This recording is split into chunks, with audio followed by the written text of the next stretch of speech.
How's it going, everybody, and welcome to an After Action report. In this case, it's for the World of Warships. Today we're looking at a Tier 5 destroyer, the Minekaze, which is a Japanese destroyer. Let me go ahead and introduce the vid in port, and we will get started. Alright, ladies and gentlemen, so we are taking a look at World of Warships, and I have just completed a mission, or a round, a match, if you will, in the Minekaze, which is the destroyer Tier 5 for the Japanese nation. But what I thought I would do before I go ahead and upload that is I am going to back it up a little bit and kind of give you a little experience on what is this ship all about, because it puts it kind of more in perspective for you. So here we are, Tier 5, Minekaze, Japanese destroyer. Now, the way World of Warships works, because the last time I checked in with you on World of Warships, I was clueless. Now I'm only, I'm clue without the list. Hopefully I'll be clue full later on. But right now, I can tell you that when you first start out with a ship, the way they have their modules set up is located here. So you click on modules. Let me even back it up further. So your in port, here you go. Think of this as your garage. So the port is your garage, and you have all of your ships listed down below. And hopefully you see my mouse going back and forth. And then, you can kind of scroll back and forth to see your different ships there. Now, when you want to look at a ship specifically, you click on it, and you can see there's a white outline around the ship. And then you have the ship visually in front of you. You can zoom in and see the sweet little, cosmetic modeling got going on here for them. And, it's pretty darn accurate. I mean, it's really nice because you can literally look at and figure out the different weapons if you take the time. So you can see, as an example, this is a main gun here in the aft, which is the rear. And you can see this little gun here. Well, in comparison, it's a little gun. This guy here, he's anti-aircraft. Now, if you wanted to specifically look at this ship, on the right-hand side here, you can see there are some drop-down menus. By clicking that, the arrow now points down. And you can see it specifically talks about combat capability. I'm not going to get into a whole review or briefing on this. I'm just trying to, kind of giving you guys just a quick idea of what this is all about. Because for some of us, like me, this stuff is really new. So it just makes a lot more sense when you look at it. Now, this destroyers in the World of Warships is similar to a light tank. In the sense that it is the smallest ship out there, but it also serves as not only scouting, but it's kind of that sneak, hit, and run type of thing. And that's what I do with the Japanese destroyers, because they're known for their torpedoes. Every nation, just like in World of Tanks, has kind of an emphasis on what they kind of develop there. Now, you can see the torpedoes here, 533 millimeter twin torpedoes, and it says 3x2, 533 millimeter. So you can go ahead and see that even more in depth by clicking on the modules. And with the modules, the top layer here where I'm pointing, top layer, top row, is the default. Now you can see an arrow here right below the hull. And once you have enough experience, you can unlock the research and then, of course, purchase it just like World of Tanks. Now, once you come down here, then it allows you to go left and right and, put on new things. So in this case here, you can see that the yellow check mark indicates that everything is fully upgraded, or I currently have it on there, and it is fully upgraded because, as you can see here, there's nowhere to go other than getting a brand new ship, which would in this case be the Tier 6 destroyer called the Mutsuki. So I'm not there yet. I mean, I could unlock it, but that's not what I'm showing you right now. The gun here is 120 millimeter. The main gun is 120 millimeter, and you can see here when I hover over it, I can't use the mouse to point to it, but you can see this window opens up, and you can see that it tells you 6 rounds per minute. How fast the turn time is for the actual turret, for the actual gun, HE damage and AP damage. Now over here, this is they call it the gunfire control system. I lazily call it the radar because it looks like a radar to me. And that's, in World of Warships, that's what tells you or indicates to you the range of fire for your main gun, which I just pointed out to you. In this case, you can fire 7.6 kilometers away. And this is the hull. The hull just tells you combat capability. Think of it as the hit points, basically, and the armor. Tells you that you have 4 main turrets, 3 torpedo tubes, and 4 anti-aircraft mounts. So the 3 torpedoes, so they're 3 separate ones, and that's what they're referring to over here when they're saying 3x2. So that means that in this case you have 2 torpedoes in 3 different locations. So it's, you know, 2, 2, 2 when you go to fire. So you can fire 3 times.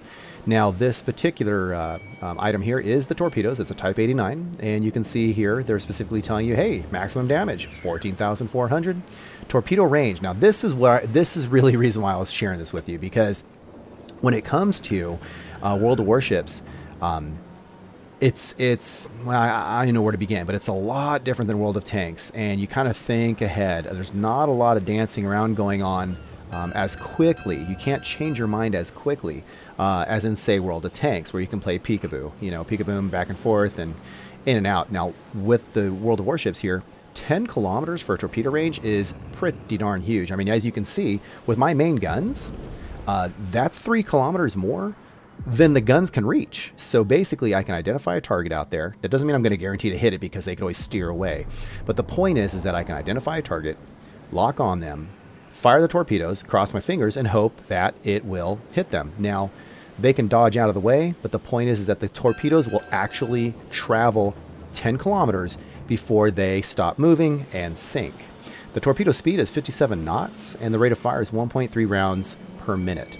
Now that I've given you that background, let's give it a comparison. If I go to the tech tree and I click on USA and I drop down to a tier 5 destroyer, and I click here and I bring that up, you can see here their highest upgraded torpedo will be will have, I shouldn't say be, it has a range of 5.5 kilometers. So let that sink in for a moment. The American torpedo is half the range of the Japanese torpedo. So as you can see, the Japanese destroyers are really known for being torpedo boats. All right, now that I've went ahead and shared that with you, let's go back to the main port here. And what I'll do is I will go ahead and introduce the video in the next segment here. All right, folks, off we go, and we are in the loading screen here. You can see the countdown. Tells you that it is random battle, but it doesn't tell you any other information besides what ship you have, and if it was loading longer, it would have showed you how many folks for each ship class are waiting in queue. Now that we've gone to the next phase of the loading screen, you can see here that it tells you the green team and red team player names, ship types, tier levels, that sort of thing. Also, what's kind of important to know is the map name, which is New Dawn, and the game mode, which is Domination. All right, I am a tier 5, and it looks like I am top tier. Granted, I'm the smallest ship on the map, but I'm at least top tier, so it makes it a little bit easier to do what we need to do. All right, now normally I wouldn't go into so much detail because, you know, you're very familiar with World of Tanks. But for those of you that are watching World of Ships, World of Warships, I don't do a lot of these videos, so we're kind of starting at the beginning. So on the left-hand side, you can see that's the area in which you go ahead and type messages to your team and to the opposing team if that's what you wanted to do. And I'm just letting them know what my intention is, which to head over towards B. Basically, in between those 2 islands is where I'm heading. The fastest ship on the map, or at least my class is. I'm also doing the customary, you know, have fun, good luck message there. And off we go. You normally have a few moments before the game, because as you can see, it takes a while to travel several kilometers to a destination before you interact with the enemy. And, you know, people kind of banter sometimes or talk about whatever. So here we go. Now, what I'm thinking about right now at this point is, and you can see I've already, number 1, by default, the main guns use either HE or AP, and by default they load HE. I don't know why, but they do. And it's indicated by number 1, and then if you double click on number 2, then you can go ahead and tell your main guns to load up on AP so that when you need them, you are ready to go. It's loaded. Alright, folks, you might hear a little bit of crackling, some audio weird crackling going on that's unusual. I don't know if it's what's going on with that. I apologize. And what I'm doing right now is you press the tab button and you can kind of see again who the players are. Now I'm going in between these two islands here, entering the B capture point, and now there is a cruiser off in the distance that I see, and they're coming into range. Went ahead and locked onto that target. And now what you can see there is the gray bar and the green bar. If you align those based on the current position of the enemy and direction and travel and speed and all that kind of fun stuff, If they do not change anything, your torpedoes will hit them. So went ahead and locked onto them, or I shouldn't say locked, it's not like it follows them, but went ahead and locked onto them though, but it doesn't follow, to be clear. It's fire and forget. And launched them there. Meanwhile, what I'm doing is I'm cruising around, launching the, activating the smoke, and cruising around in the capture point in an attempt to capture it. Now there are some planes being launched by the enemy carrier that you can see hovering above, and you can see and hear some fire. And that's me using my anti-aircraft. That happens automatically. Now you'll see that the flag was just now captured, and then prior to that there were some torpedo hits and some flooding that I did to the cruiser that I fired upon earlier. Now I'm kind of assessing the situation. What's going on? Now here's where having the islands really helps, because I have very little armor, very little hit points in the world of warships, so I need to be very smart with what I'm doing. So I'm trying to decide what it is that I need to do. I'm trying to keep these islands between me and the enemy while I figure out who it is I'm going to attack. The last thing you want to do in a destroyer is just go in open water straight towards an enemy, because they will tear you up. And I am all reloaded and good to go, but not quite sure which enemy I want to take.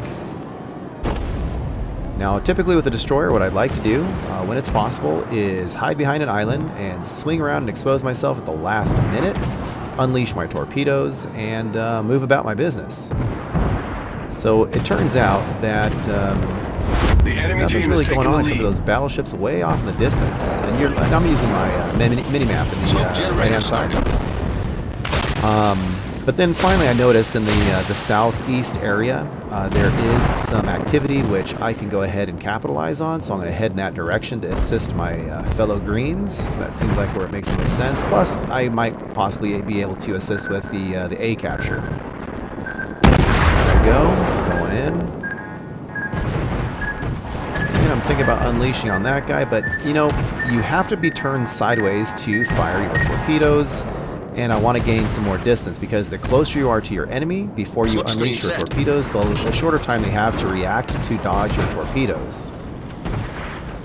So here I am trying to gain more distance. And the other thing you have to worry about too is there is friendly fire on. So I do not want to launch my torpedoes too early, and or in a way that my greens will run right into those torpedoes. That would be a bad thing. So I launched them at those two ships, one of which sinks before my torpedoes can even get near it, which is a good thing. Now that sound that you hear is torpedoes in the water near me. Now what I need to be concerned about is it doesn't matter if it's good guy torpedoes or enemy. Now in this case it looks like good guys have dropped torpedoes right next to me, which is a bad thing to do. And I'm getting out of there. Now there's a battleship off in the distance that took a shot at me, and I am avoiding it. This is a very nimble craft. The circling, or the turning, isn't all that impressive, but it has a thin silhouette when you're looking at it straight on or from the aft, and it does have a great amount of speed, so you got to use that. There's no way for me to release my torpedoes there. That would make any difference, so I'm going to swing around the island. You have to be very patient when you are in a destroyer. Well, maybe even with many ships, but especially the destroyer, because it's a really high risk, high gain type of ship. So here I am, I'm going to come around, and now I'm exposed. If he wanted to, he could be unleashing on me, but he is looking elsewhere. Problem solved, sir. Now what am I going to do? I could go straight at him, but the time I get to him, he's going to be on the other side of the island. So the smartest thing to do is to coordinate his direction and speed with my direction and speed, and go where I am going to use that island to be a shield for myself. And then at the last minute, swing around, and him and I should meet pretty much where I'm pointing now. Now, also with torpedoes, what's kind of interesting, you may see there in the bottom of the screen, near the number 3. If you press number 3, it indicates torpedoes, but if you press it once, and it looks like it did capture A, so that was nice. And here I go. I have 2 torpedo choices, widespread or thin spread. Now I'm very close to the enemy, so I'm going to do a very thin spread. It's a very narrow gray bar. Here I go, swinging out to the right and preparing for my big swing to the left, because here's how I'm going to unleash. I want to be in and out. Here we go. Firing, firing, firing. Here we go. And hit. He's done. Done, done, and done. Now, he is the largest ship on the map. Battleships are the big, giant, basically artillery of the World of Warships. So they can, you know, Tier 5. Yeah, there's a Japanese Tier 5 battleship that can release on you almost 20 kilometers away.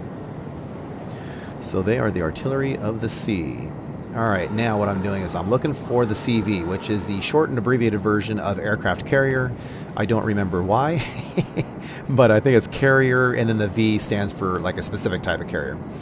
So now I'm heading north because I thought maybe the aircraft carriers were hidden, because they usually are in the back and on the periphery. But, you know, I'm going north. I'm not seeing anything. Also, too, there were a couple of my friendly greens that didn't see anything also. So I had to kind of take a calculated guess and say, you know what, there's nothing in the north, excuse me, the east, east-north, or just east. So I'm going to go ahead and start heading towards the last capture point and see what we can do. Now, also, too, you'll notice there on the map, the mini-map down below, you'll notice that there are some aircraft almost in the center of the map, and they are heading east. Well, one of the things when you're hunting aircraft carriers is noticing where the planes are coming from and where they're going home. Even if you don't see the ship, they got to land somewhere, and they have to take off from somewhere. And that usually indicates, you know, where they are. So I'm heading in that direction. And also, too, paying attention to the different islands, because once again, at all times, if it is all possible, I want to keep islands between me and the enemy ships. Now, we're doing pretty well. I wouldn't say it's in the bag yet. You just never know. Point-wise, we're doing pretty well. You know, it's 677 and 295, and we're slowly increasing, and they're slowly increasing, but we're definitely beating them on the points. Now, there's some activity down south. There's no way I'm going to get involved with the destroyer down south. It's too far. I wouldn't be there in time. I just feel like I'm needed elsewhere. So I'm cruising along, and I'm still seeing those some battleships to the west. And you know, I'm just not thinking I'm going to get involved with those either. I'm going to look for that carrier, and I'm going to go towards the last capture point.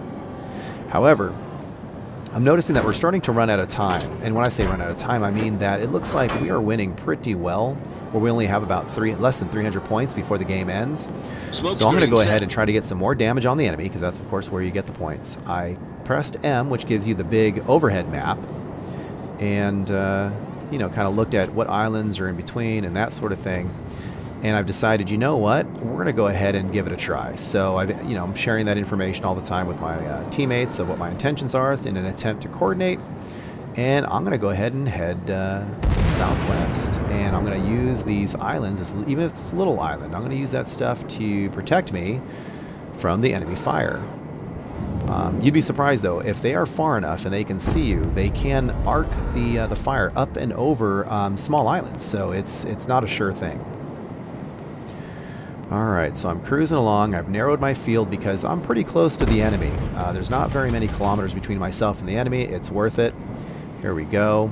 Trying to stay in cover and angle the shot. That doesn't look like it's going to work out too well. Now I'm firing, firing, and firing. It looks like I am able to get it past the little island. And here we go. Notice I'm smoking the area again for camouflage. And wait for it. Done. That's a very nice thing to see, is those flags popping up there. So now we've got some more points for the team for actually sinking a vessel. So that accelerated it, and I'd like to go for some more damage, but I don't see anybody yet that I can unleash on. And the yellow, the klaxon and that little yellow arced indicator says that you're going to almost run aground if you don't change your course. So that's what that means. Now, there is somebody down south, which is that other battleship, and we have an aircraft carrier somewhere, which I believe would be in the southwest as well. Not much time left before the game ends, because it's only about a little over 100 points before the game ends, but I am going to try to get this guy anyway. Here we go. Now, the reason why I'm heading in the direction that I am, it does take a little bit longer, but if I were to make myself available to him in line of sight, then he could unleash on me as I'm approaching him. And as I said before, that is very dangerous, especially for such a lightweight, ship class like the destroyer. So I'm tempted to just try to aim it in between those two islands, but you know, delivering torpedoes, you gotta really aim them well, otherwise they're gonna run right into the beach. So I figured, hey, you know what? I'm gonna get a little closer, and once I go through the middle, I can go ahead and launch them. Because he is still quite a distance away. My anti-aircraft is hitting the attack aircraft. Here I go. I'm going in for the run. Going to go ahead and unleash in just a moment. I couldn't do the angle because I would have ran into the island. Got a little more space. Now making the turn, preparing to launch. Narrow arc. Here we go. Firing, firing, firing. Okay, got 6 fish in the water. He's turning to avoid. I'm launching with my main guns, which, as you can see, doesn't do much damage on a battleship, but you know, every little bit helps. However, the game is now over. So it was a good run. I wish I could have taken out one more, but it is what it is. 189,481 silver, 3,627 experience. So it's not a bad game. It was a good round. Now, on the end of game, you can click on the various columns to sort the results by that particular column. And this is the details map, so if you wanted to look to see exactly what you did with what weapon, etc., etc., it's very detailed. This shows you all the ribbons, and then, of course, I have 180 free experience that I earned on that particular battle. So that's pretty much it in a nutshell. Folks, I hope you really enjoyed it, and please let me know what you think of World of Warships. Okay, girls, tell them who they are if they're receiving this transmission. Well, you are one of the 47 Ronin. Thanks for watching. I'll catch you later.